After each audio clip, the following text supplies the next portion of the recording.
Few animated films have as much of a fascinating or troubled production history as 2009's Redline.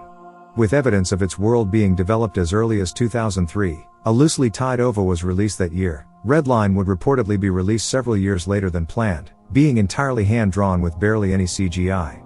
It was directed by Takeshi Koike, a man who was something of a maverick Japanese animator with bold and stylized character designs and movement, but aside from the short film world record in the Animatrix anthology, he didn't really have much experience as a director. It's something of a miracle that Studio Madhouse's film, and Koike's magnum opus, would ever see the light of day.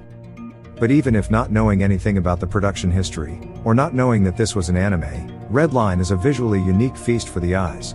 A science fiction tale orbiting around a passion for racing, the opening 8 minutes is of the qualifying race to the Redline final on a completely different planet. It starts in a barren desert, with all manner of alien creatures hanging around the racetrack's finish line, taking bets and cheering when they see the racers coming in from the distance. Cut to the racers in a bevy of tricked-out cars, built with weapons and armor and speed-boosting engines that would cost millions of dollars to build, and are likely to be wrecked minutes later. Again, these cars are hand-drawn, lovingly so to enhance their elongated forms, warping as the camera struggles to keep up with them. What could make the scene more exciting? A thumping bass-powered rock track, heavy on the drums and the electric guitar. Shred those chords and those tires, pedal to the metal, don't look back. The turbo boost might destroy the car and kill you?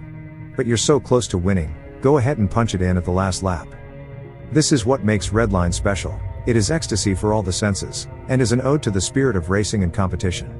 The cars look incredible, the bold outlined and stylized characters are modern and hiply designed, and everything is animated with a special care that makes the work clearly and only one from Takeshi Koike. The bright colors and otherworldly aliens might be a bit much to take in, but it's hard to deny this took a lot of effort.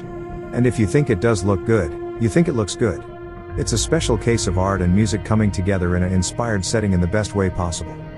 You might think the movie is all style and no substance, and that is partially true.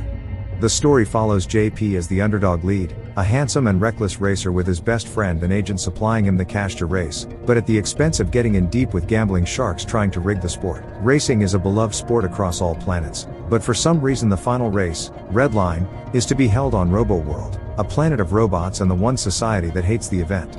Roboworld is a dangerous nation even if one wasn't participating in a sport they actively despised. JP gets to the final largely because the other racers were too scared to risk racing there.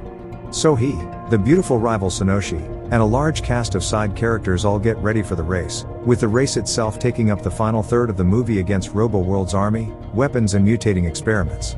It's a simple story that serves the setup for the race, but is still really effective at what it sets out to do, especially with the relationship between JP and his agent Frisbee.